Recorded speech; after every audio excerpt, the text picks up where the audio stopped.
కాళేశ్వరం ప్రాజెక్టుపై అవకతవకలకు సంబంధించి justice PC Ghosh న్యాయ విచారణ కమిషన్ బుధవారం బీఆర్కే భవన్లో విచారణ ప్రారంభించింది.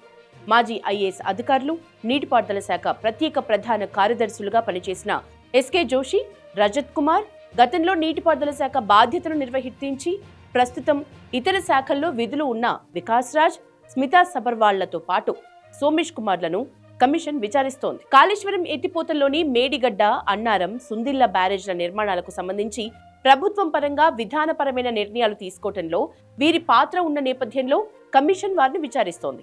ఐఏఎస్ అధికారిని స్మితా సబర్వాల్ కి కమిషన్ ప్రశ్నల వర్షం కురిపించింది. మేడిగడ్డ, సుందిళ్ల, అన్నారం బ్యారేజ్ల నిర్మాణ అనుమతులపై ప్రశ్నలు అడిగింది. కేబినెట్ అనుమతి లేకుండానే జీవోలు వచ్చాయా అంటూ ప్రశ్నించింది. అయితే కమిషన్ అడిగిన ఏ ప్రశ్నలకు స్మితా సబర్వాల్ తెలియదని సమాధానమిచ్చినట్లు తెలుస్తోంది. మరోవైపు మాజీ సీఎస్ సోమేష్ కుమార్ ని కూడా జస్టిస్ పిసి ఘోష్ కమిషన్ ఇవాళ ప్రశ్నించింది. మేడిగడ్డ, సుందిళ్ల, అన్నారం బ్యారేజీల అనుమతులకు సంబంధించి ఆయన్ను ప్రశ్నలు అడిగారు. తాను బాధ్యతలు స్వీకరించక ముందే బ్యారేజ్ల నిర్మాణం పూర్తయిందని సోమేష్ కుమార్ బదులిచ్చారు. వాటి అనుమతులు, కేబినెట్ తీర్మానాల గురించి తనకు తెలియదన్నారు.